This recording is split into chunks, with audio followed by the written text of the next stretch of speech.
Iki mau ping pira, Truk? Ping 4. Kuwi tangane diculke ora ngono gitu. Ora iso edungan. Aku sing ngitungi. 1, 2, 3. Wis cukup tangan tengen candhake kuwi kok. Piye? Madhep rono.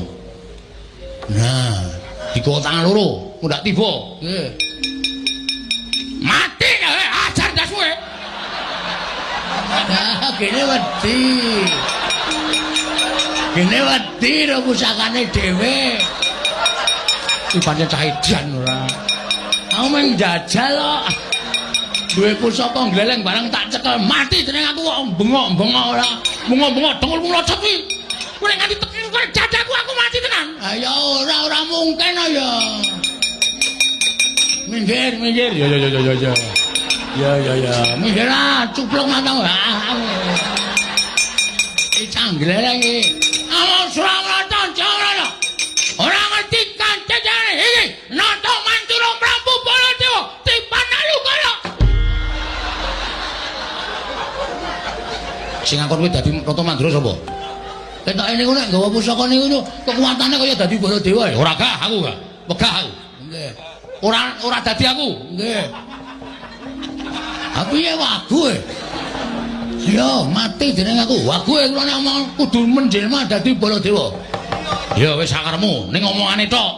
Nggih. Oye.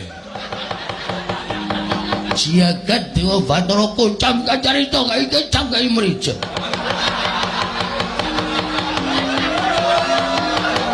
Raden Janaka, Raden Werkudara. Janaka. Werkudara. Persis ta? Iya. Kowe jawane pisan karo bakone lho, gitu kok.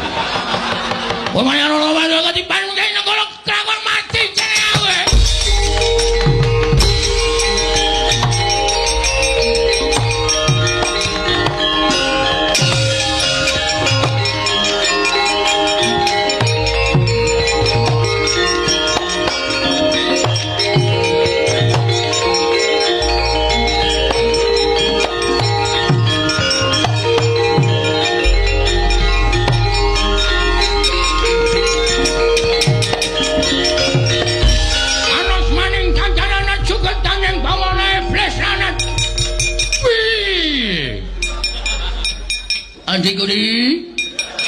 Adikku Janaka. Ngedan Bagong. Kowe aja nyawang Bagong. Aku kakangmu Mandura, Janaka. Ya meng aku kena soting Kyai Nenggala, aku dadi wujud Bagong. Nek sejatine aku